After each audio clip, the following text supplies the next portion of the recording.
Hello everyone and welcome to a new video. MC Mura here, and today we're gonna talk about why you need to throw your opponents in Street Fighter games. For some reason people really hate it when you throw them. It does mental damage to the opponent, and I will say for me specifically that Ryu forward throw always triggers me to no end. Like, I'm not sure why, but that is the case.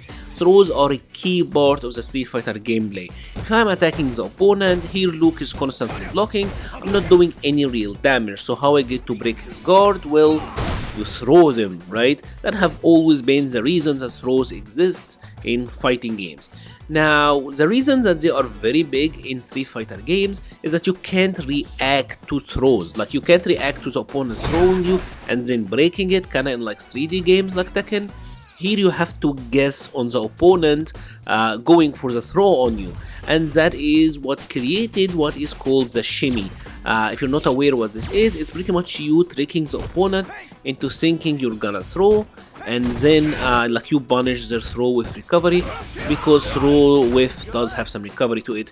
This is very big in Street Fighter 5, and it's even gonna be a lot bigger in Street Fighter 6, because obviously it's a punish counter state, right? So, despite throws being this important, I feel like a lot of players don't really know how to approach a throw game and how to put the fear of throws in their opponents. You have to think about it this way.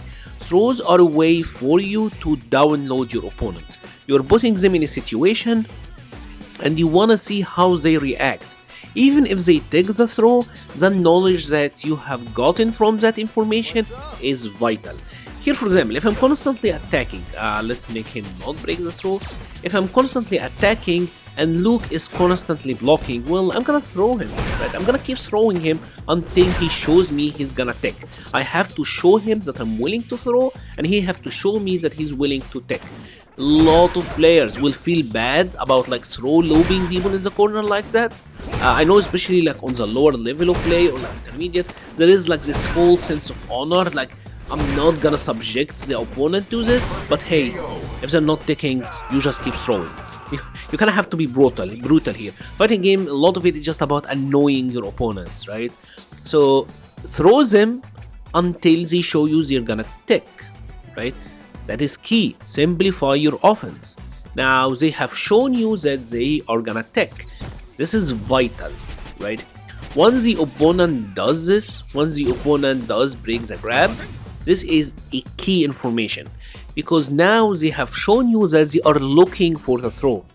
So what's left is to figure out, alright, they are thinking about the throw, I have already implemented that mind game, well, how do I get to understand their timing or what is their preferences? Because you can backdash, maybe some players will jump, maybe they will V-shift, or they will delay tech. There are a lot of different options. So let's say, for example, I have shown that the opponent is alright, they're gonna take the grab. That's good knowledge. Now I will try to frame trap them. Well, that worked. But how about if they like to delay tech? If you don't understand what is delay teching, pretty much the opponent is pressing that tech button at a later timing. The idea here is if you go for a frame trap, they get to block. If you go for the throws, they get to break it. So for example, here if I go for the frame trap, alright. See, Luke is still blocking. But if I go for the throw, he will still get the tech. So he's inputting it at a later time, because the tech window is kind of big in this game, to allow himself to break the grab while still blocking. Alright, now Luke have shown me that he's doing this. What do I need? Well, you need to just delay your frame trap. And this is what makes the walk-up pressure good. This is what makes this work. A lot of players will just default to just, a lot of walk-up stagger pressure, but they haven't implemented a throw game to make the opponent feel the stagger pressure to begin with. If you're fighting anyone who's good, well, they're not gonna care. They're just gonna walk back, backdash, V-shift, or just stand there and block it because you're not proving any threat to them. That's why you see a lot of players, especially in Platinum, they like to go for shimmies a lot, because shimmies are very rewarding. When, for example, you throw the opponent here, I'm doing 130 damage, that's not that much, but if I'm going for the shimmy, that is much more rewarding. So a lot of players in Platinum, Diamond, they will like to go for shimmies before establishing a throw game, and that's why you will see a lot of the higher ranks just getting thrown. They're gonna take the throw. This is what kinda created the take the throw term. When you are mid-screen, typically throws don't lead to much. This is true in Street Fighter 4, Street Fighter 5, and Street Fighter 6. I'm not sure about 4, some characters were getting thrown okay, but in general, if you're getting thrown mid-screen, especially in 4 and 5 and 6, this is not gonna lead to much damage or okay for the opponent. The best thing they're gonna get is just a check, like crouching medium kick, fireball.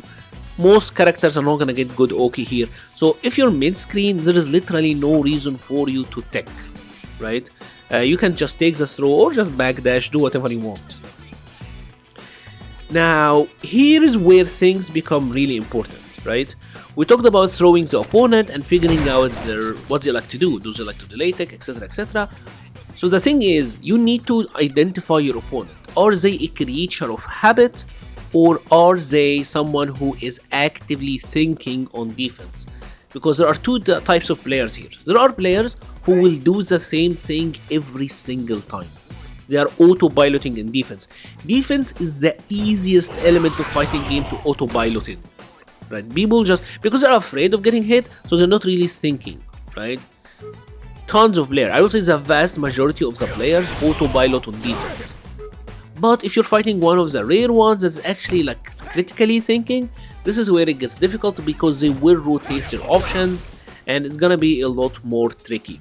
So you need to throw the opponent, you need to establish a throw game, figure out their habits, because this is the key to making everything else work. If you can establish a throw game, if you can make them get annoyed by your throw so much that they wanna press buttons or they wanna tech or they wanna backdash, whatever, you will have much powerful offense, which is gonna help you a lot in Street Fighter 5 and way more in Street Fighter 6, because like I said, the throw strike game is gonna be even bigger. If you have enjoyed this video, please leave a like or a comment, it helps the channel so much. I will be leaving a link to the Patreon, Discord, Twitter and Twitch pages in the description. Thank you so much for watching and stay safe.